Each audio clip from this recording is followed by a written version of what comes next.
I want to play this clip of Dana Stroll of the U.S. Department of Defense at a talk at the U.S. government and arms industry funded think tank CSIS, and she explained exactly why the U.S. was occupying eastern Syria, what the purpose of it all was. Let's listen. The United States still had compelling forms of leverage on the table to shape an outcome that was more conducive and protective of U.S. interests. And we identified four. So the first one was the 1/3 of Syrian territory that was owned via the U.S. military with its local partner, the Syrian Democratic Forces. Now, this was a light footprint on the U.S. military, only about 1,000 troops over the course of the Syria Study Group's report, and then the tens of thousands of forces, both Kurdish and Arab, under the Syrian Democratic Forces. And that 1/3 of Syria is the resource-rich, it's the economic powerhouse of Syria. So where the hydrocarbons are, which obviously is very much in the public debate here in Washington these days, as well as the agricultural powerhouse. But we argued that it wasn't just about this 1/3 of Syrian territory that the U.S. military and our military presence owned, both to fight ISIS and also as leverage for affecting the overall political process for the broader Syrian conflict. There were three other areas of leverage. One is political and diplomatic isolation of the Assad regime. This is, in our assessment, one of Russia's goals in the Middle East is the propaganda win for Russia of rehabilitating Assad on the international stage, of basically forcing the international community to normalize him and welcome him back in without any behavioral changes. So holding the line on diplomatic isolation, preventing embassies from going back into Damascus. Two is the economic sanctions architecture. So some of this is part of the maximum pressure campaign of the Trump administration on Iran, but there's a whole suite of both executive and congressional sanctions on Syria and Bashar al-Assad, both for human rights abuses in Syria and to the backers of Assad for their activities in support of him in Syria. And three was reconstruction aid. So the United States remains the overall largest single donor of humanitarian aid to Syrians both inside Syria and refugees outside of Syria. And there was some stabilization assistance in the part of Syria that was liberated from ISIS and controlled via the Syrian Democratic Forces in northern eastern Syria. The rest of Syria, though, is rubble. And what the Russians want and what Assad wants is economic reconstruction. And that is something that the United States can basically hold a card on via the international financial institutions and our cooperation with the Europeans. So we argued that absent behavioral changes by the Assad regime, we should hold the line on preventing reconstruction aid and technical expertise from going back into Syria.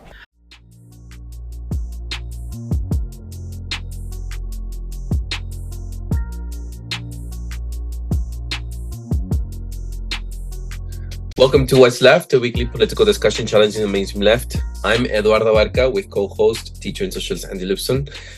We're online at whatsleftpodcast.com. You can find that link to our site in the episode notes. You can also find my personal social media handle as at Don Eduardo Barca on Instagram. Please subscribe, rate, review, turn on your notifications, and share your favorite episode where we found this episode. We also have shirts, and you're more than welcome to check out our site and contact Andy if you're interested in a shirt. All right, thank you. Andy, take it away with the topic of today. Yeah, and people will have to excuse Eduardo. He's sick today, but you should also you should also. The moment you said that, mute. Go ahead. Go. No, but you should thank Eduardo, because if not for his perseverance, we wouldn't even have an episode today. So he was like, I was thinking to say to Eduardo, oh, maybe we should just not record this today. But he's like, if it doesn't happen today, it's probably not going to happen at all. So everyone should be thanking Eduardo for not calling in sick, but basically doing what's left while he's sick. And I'm sorry, Eduardo, that you got a cough. I've been getting sick quite frequently, it seems like. Yeah. It's all in the mind. So Right. Anyhow, let's not focus on me now. Let's focus on the world events. I think there are bigger things happening out in the world. We're talking about World War III. Go ahead. Yeah. So people know that in very rapid, like in 2 weeks, the Syrian government has fallen, and Assad, the former president Bashar Assad, has left Damascus and is in Russia. the forces. Let me see what the name. How do you refer to them? You're speaking about THS, HTS, yeah. HTS. Hayat Tahrir al-Sham. Those are the major forces that were part of it, but there was an array of forces that came into Syria. The Hayat Tahrir al-Sham, HTS, were the Turkish-backed forces, Turkish armed, but there were also some forces from the Syrian Defense Forces that are up in northeastern Syria, where the U.S. occupy part of Syria as well, and then definitely involvement of Israel, and even I think I heard involvement some of Jordan. But by and large, the biggest forces to topple Syria were supplied by Turkey, Right. and with Israel and the United States playing a meaningful role in a number of ways. But and I just want to say that this, and maybe I'll show a map here. I'm going to show a map. There we go. Okay. So I'm going to use a little drawing tool here. So this is a map of the region. And we've been spending a lot of time talking about, the Ukraine, and this right here is sort of the war line, the battle line between Russia on the right side here, over here, and the West over here in Ukraine. This is the proxy war goes on over here, and that war extends into the Black Sea. And even recently, people might have heard that in Georgia, the U.S. has been trying to foment a color revolution there. So a new proxy kind of conflict emerging there. And we all know, and have been talking about the conflict between Iran and Israel, and of course Israel and Lebanon right here, and Israel's attack on Gaza. And so really what I feel like you can see is that this is becoming increasingly one front in a war, and with Syria now coming in here, and that means not just involving Syria, but involving Turkey, and involving Iran and Russia and Lebanon, because they are players in there, and involving Israel. We now have a widening of this front here, in my opinion. Like, that's how I look at what's going on. What's happened in Syria is an extension of geopolitical conflict that, at least within Europe, or within in the East, because there's also going to be geopolitical conflict in the West that involves Taiwan and Philippines, from the United States, and of course China on the other side, and North Korea as well. So what I think we're seeing here is just the expansion of the war, even as people are talking about the Ukraine war winding down. And that's the first thing I want to say about this. And let me undo. So does that make sense? Does that picture help at all? Yes. And it seems like Syria does have enough. And I'm going to open things up around that. And just to say that I'm going to change color here.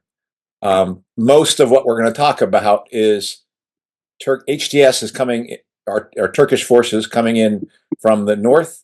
All right. The United States held force stuff right here, and rebels from there came in from this region. Israel has come in from this region and has even gone as far as starting to reoccupy the Golan Heights and even further. Land grab. And of course, this conflict started, really was set off by the peace agreement reached between Lebanon and Israel. But in the course of Israel's conflict with the Hezbollah, Hezbollah had also been present here in Syria, and they had to move out of Syria and go into southern Lebanon to fight on that front. They were successful in repelling or stopping that conflict, but it drained Syria of its defenses. And what it really exposed Syria as a hollow, propped up government, propped up largely by Russia, Iran, and Hezbollah. And so there's more to say here, but the first thing I would say is this is expansion of World War III. That there are proxies on all sides. There's obviously Israel and Ukraine playing the role of U.S. and Western proxies, but Syria is a Russian proxy, and Iran was in there, and as well. Hezbollah was in there as well, but one of the biggest determiners of Syrian fortunes since the 2011 civil war has really been Russia, and Russia being drained through the course of the Ukraine war has put it in a much more vulnerable position. Russia definitely tried to push back against HTS, but was unsuccessful. They were just able to do airstrikes and things like that, and they were not enough to hold the forces together. And Russia has a. Let me show another map here. Let me move here. Okay.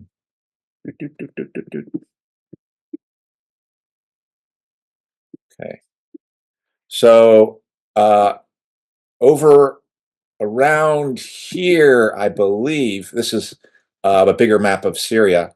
I think right around here or somewhere, Russia has a naval base that they're starting to abandon, or that might be an airfield. They've also got an airfield there that supposedly is surrounded, and that's at risk of being overtaken. And they've got troops within Syria that I've heard have been surrounded by rebel forces, HTS and others, and are being threatened by them. I don't know if they've been killed. Haven't heard anything like that, but I think there is a sense of Russia having a sense of urgency of having to remove its forces from the region. And just as this map shows, really what the train of events was: the fall of Aleppo right here first, largely from HTS coming in from the north, and then you heard later that Hama fell only days later, and then Homs, and then very recently Damascus fell as well. But Damascus fell from things not just forces coming south, but people coming up north from Jordan as well. And so that is what has happened. And when people talk about the collapse of a regime, like Afghanistan collapsed when the U.S. left, I think we've seen a very similar collapse happen here. I think there are people who think the people who talk about the multipolar world as being some sort of good thing that will get out of Russia winning this war and things like that.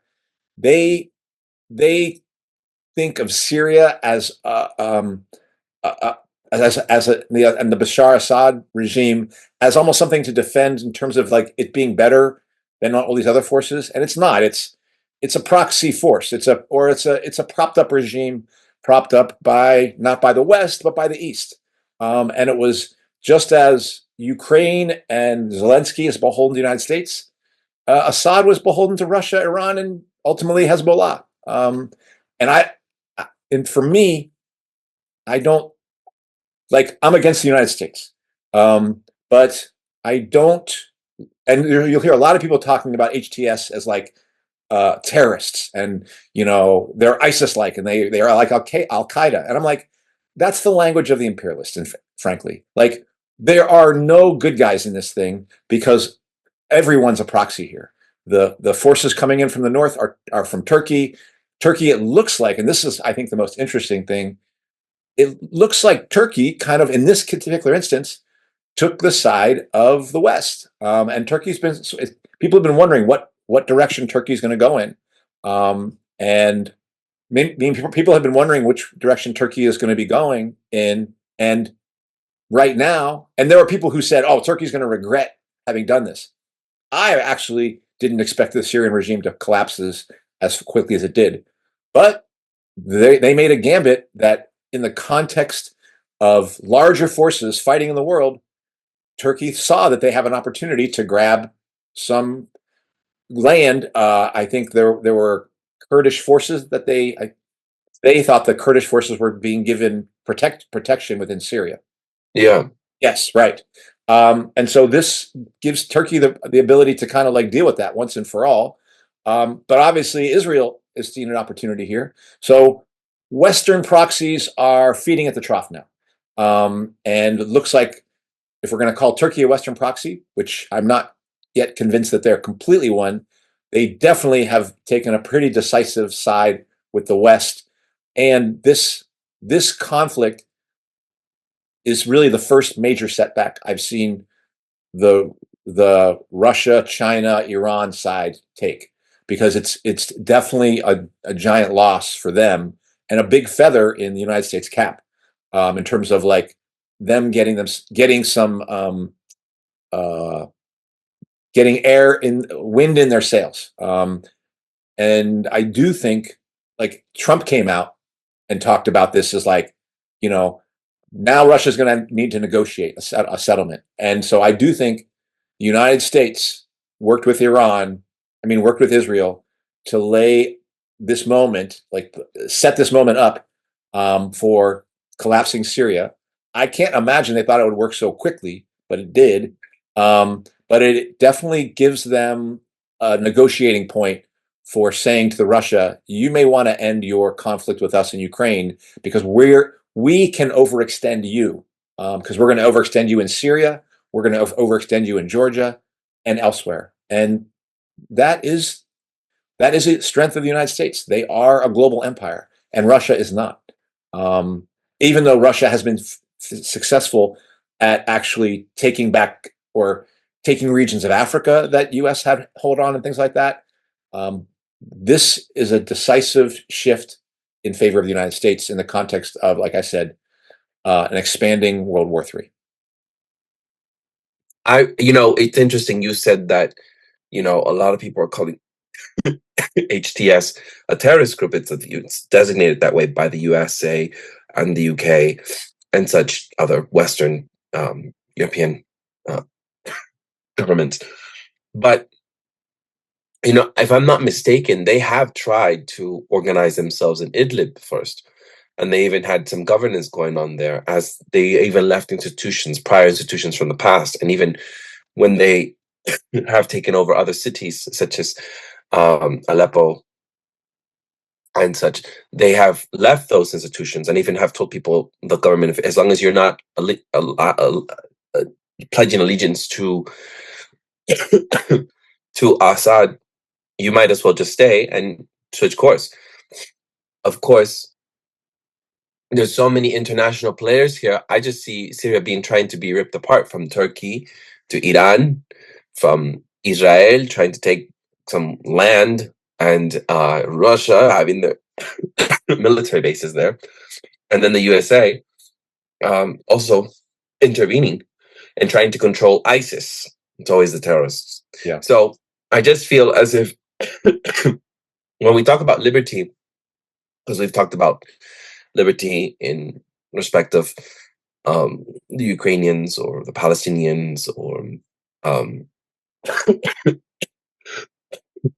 other groups, I just hope that they maintain.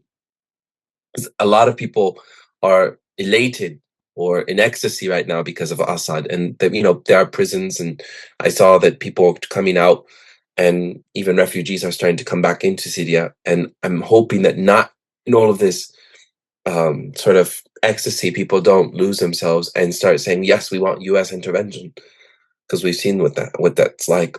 I think that's too late. Like, they've already got it. Like, it's not a question. So the thing I would say in speaking of all these forces is there is no independent forces, in my opinion. Everyone is a proxy of somebody, of some bigger power. So this is not an independence movement, nor do I consider it like a terrorist movement. I reject the U.S. terrorist list, because the biggest terrorist is the United States. So you can't have the largest terrorist in the globe creating a list of small fry terrorists. It doesn't mean anything. And I don't think it helps those of us fighting for freedom here in the United States to act like, oh, well, those people who are on the terrorist list of the United States, those are actually the bad guys, or nor do I call them good guys, because they are just, to me, it looks like they were armed by Turkey, trained by Turkey. I do think the United States probably helped at some level. The United States plays a huge role in this, largely by, if you heard the opening segment, this region right here where U.S. is occupying it is the breadbasket and the oil of Syria. And the U.S. occupies it and has strangled the Syrian economy, not from over the last, whatever, 10 years or so, not just from not allowing them access to a land that produces food and oil, but also not allowing them, as you heard the person talking, not allowing them to rebuild, now allowing them to rebuild when their country has been destroyed by war. And many people made of the big issue of the fact that the Turkish armed, the groups like HTS are actually get paid a lot more than Syrian soldiers to fight their conflicts. And and there are people who also think that maybe this was an inside job. It actually has the look of that. I certainly wouldn't be surprised if US or Turkey, maybe even Israel, had people on the inside who knew higher level people and who basically said, Assad's going to go.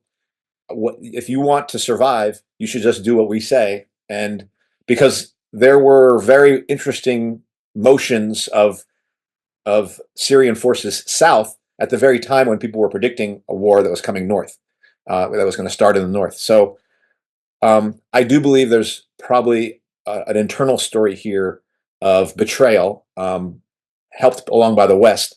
But these people who are in power now, I don't call them terrorists, but I don't call them freedom fighters either. They are just another puppet on another side of this of a conflict where everyone, unfortunately, is going to be a proxy, or at least so far. I don't see them as any worse or any better than what people would say the Houthis are, or even Hezbollah. All of these folks are at this point beholden to somebody else. Maybe Hezbollah at one level is a bit more independent, and that is meaningful. But Hezbollah is very, very much now dependent on Iran. Iran is dependent on China and Russia, and so it's I believe if you want a world that is free, if you want a world that is like just, there's no side to root for here. The only thing I can say as a person in the United States is it will be helpful to revolution in the United States for the US to lose, and the US got a big victory on this one. So that's a setback for those of us trying to make change here in the United States. And that's the problem, which is this was a win for the bad guys in whose country I live in, if you will. But there's bad guys in Russia and China, and they have their proxies, and they had a bad day in Syria, a bad few weeks. But they've been holding that country up. They've been occupying it, and keeping it afloat. So do you think Syria was independent then? I don't think it was. I think I was skeptical from the very beginning of our episode, What's Left podcast about World War III. And we've been coming back to this and the importance of seeing how these things are played out.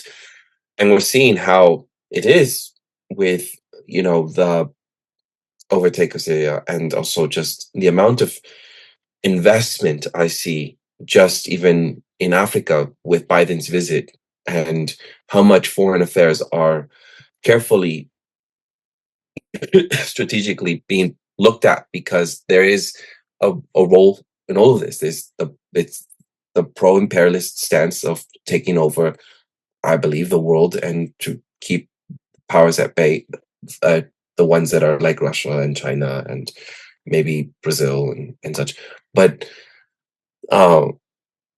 it just brings me back to reality when I keep hearing what I'm listening to, and then what we're discussing here, how much we are not free or not disconnected from the world events that are happening outside of the country. And that's what just brought me to, or grounded me to, with all this studying that I had done prior to this episode. Well, for me, what I'm reminded of is the U.S. I am reminded that the U.S. is a global superpower that has many cards to play. I thought they were in a bit of a bind with being overstretched on essentially three fronts, one in Ukraine, one in with their proxy Israel, and one in obviously, but the war they're preparing for in against China, and there will be a war against Iran. I think their situation for fighting that war has improved now that a proxy of Russia and Iran has fallen to Turkish allies who will be having to deal with and make arrangements with the United States and Israel. It has been interesting. I have not heard criticism from HTS about Israel taking parts of Syria. To me, that suggests some level of coordination. And maybe there's no position to say anything, but that's why I don't call them terrorists. I just don't call them liberators. I call them proxy fighters in a global war, in a developing world war. And the question I've had is, how bad is the situation for Russia? I had thought, and I still think, and we'll have to see how it plays out, that Russia was in a fairly strong position in relationship to the West and the United States in the region. This gives me pause. This event gives me pause. And again, I will say that if a negotiated settlement is reached, if Russia agrees to a frozen conflict, I think that'll be a giant setback for them because, I will say this. Why did Syria fall? Actually, Syria fell in part because they had agreed to a frozen conflict. They had, at one point, their country had been really put into Swiss cheese, and without the involvement of Hezbollah and Russia and Iran, it looked like U.S. was going to be able to push the Bashar Al Assad regime out. But no, Russia helped them survive. And Russia got it to the point where you have those U.S. occupied territories north and the Idlib and things like that, which is kind of NATO, Turkish, Syrian rebels in that region. And they had reached a peace agreement, but that peace agreement was a rearmament agreement, and that's really all that was. It was basically the global powers preparing to fight another day, and the one that was in the best position in this last few weeks was the United States, because Russia was overstretched dealing with whatever they're dealing with in Ukraine. At least that's my belief now, looking at what happened. It's not that Russia didn't make any moves. Russia did try to defend from the south and used drone strikes and airstrikes to attack HTS coming in. It's just they had no forces to help with support the Syrian army. And the Syrian army without Russia and Hezbollah and Iran is like literally paper mache, apparently, because it just collapsed. And again, I don't discount the possibility that generals were talked to and paid to, get their forces to melt away. But regardless, the Syrian state couldn't hold itself together on its own. Like I said, much in the way that Afghanistan did. So this does create a greater chance that Russia would be looking for a negotiated settlement, and I think Trump knows that. One thing I was going to share was Trump's message right after this. Let me see if I can find it.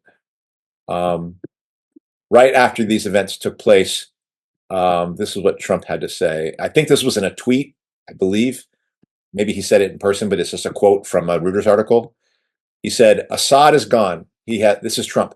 Assad is gone. He has fled his country. His protector, Russia, led by President Vladimir Putin, was not interested in protecting him any longer. There's no reason for Russia to be there in the first place. They lost all interest in Syria because of Ukraine, war that should never have started and could go on forever." He added that Assad's own main backer, he added that Russia and Iran, Assad's other main backer, are in weakened states right now. One, because Ukraine has a bad economy, and the other because Israel and its fighting success.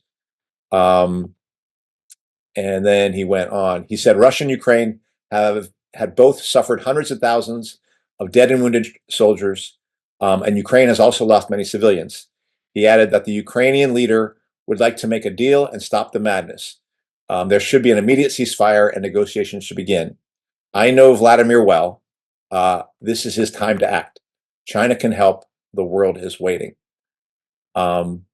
So this may be Trump's bid, and this may be the United States' big move, which is related to their support of Israel, to expose to Russia that, look, you may think you can win, grind it out slowly in Ukraine, but we can make moves like this and just take pieces off the board quickly when we need to.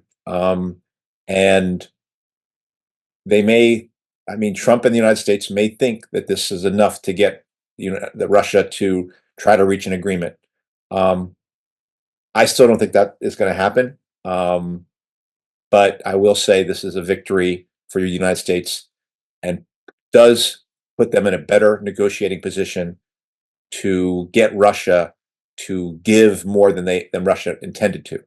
Like I said, I thought that when negotiations start, if they do start, that it would really be Russia setting the terms to the United States and definitely not going for a frozen conflict, because that would not be in Russia's interest, because all that does is allow Ukraine to rearm, just like the rebel forces had a chance to rearm and finally take over Syria. And with Russia having lost people, to just accept a frozen conflict, particularly one where there's talk of NATO forces being there to make sure there's no war, extension of the war, that really would be a defeat for Russia, and a giant political victory for the United States in a situation that I thought was very desperate for them. So I don't see that happening, but I will say the chances of that happening now have increased a little. And Zelensky's visit to France, you don't think there's a ceasefire deal being negotiated or discussed? I do think that's being discussed between the French and Trump and the United States. But was Russia present at that discussion? They were not. That is their wishful thing. In my opinion, that is their wishful thinking, because that is literally victory, them pulling kind of victory out of the complete jaws of defeat. And if Russia allows for a ceasefire in the context of them continuing to gain more ground, and agrees to a ceasefire where NATO troops would be present in Ukraine, that's a giant agreement to putting your enemy at your doorstep. You've literally just said, okay, you can come in, even if Ukraine says, oh, we're not going to be in NATO for 10 years or 20 years. If Ukraine isn't in NATO, but they've got a bunch of NATO troops in their country with the agreement of Russia, I'm sorry, that's going to be a victory for NATO. They will have won. And I can't imagine Russia allowing them to do that. So I don't see how there's going to be peace. I think this war has to expand. But again, I'm just putting this stuff out there because when reality hits in January and February and March, and maybe agreement gets reached, then I can pretty much say we can look back at this December episode and be like, the way things are going are completely different than what you expected. So what do you say now? And maybe I will say one more thing about, I'll say one more thing, that all this talk of negotiation and frozen war, when negotiations haven't even started, that itself, we have to understand as part of the shaping of the global conflict here. The United States still controls much of the globe with its media. And so I do think they're using the media to almost make it seem to people that, oh yeah, we are coming to an end here. Oh yeah, negotiations are coming, and make it so that Russia will appear like the bad guy when these collapse and fail. And so I do believe all this talk of negotiations, peace on the horizon, because let's be clear, it's not peace on the horizon. Even if you did have negotiated settlement, it is really just at the best what it is the U.S.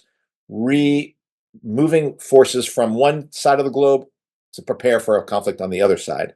And definitely they're going to still help Israel, do what they need to do. And Iran is in the crosshairs, and that's going to happen largely through Israel. So I feel like a lot of this discussion of negotiations is itself a kind of political attack on Russia to make them, to isolate them when and if they agree to some kind of negotiations process, and to create an expectation all around the globe that this war is coming to an end.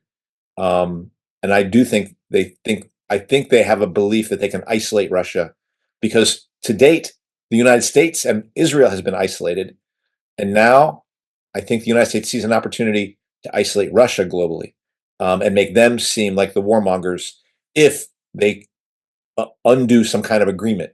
And like I said, people seem to be talking about this frozen conflict thing. I would never accept such a thing if I was fighting this war on Russia's side. That is defeat. You had victory and you've just now been snatched away from you, and you've accepted some kind of defeat. So I don't know how people around the globe see it, but that's how I see it. Others would say that Russia hasn't had any success. They've been defeated, and that's probably why there has been talks of negotiations. Yeah, and I think like that's where like Jeff thinks he has had resources that say that Russia's had a tougher time than they let on. That's not how I've been looking at this. I have been looking at this like the West has been. I mean, Russia has lost troops, soldiers, but its military is stronger now, not just battle tested, but actually bigger and stronger. Its ability to supply itself is bigger, and expanding in relationship to the United States. So it has been the West that has suffered in the inability to keep supplies going, and has been exposed as economically behind in terms of war production than Russia. And so, and also, I think the descriptions that I've seen along the front in Ukraine is just, kilometer after kilometer, and from month to month, you see a rising a number of kilometers being taken.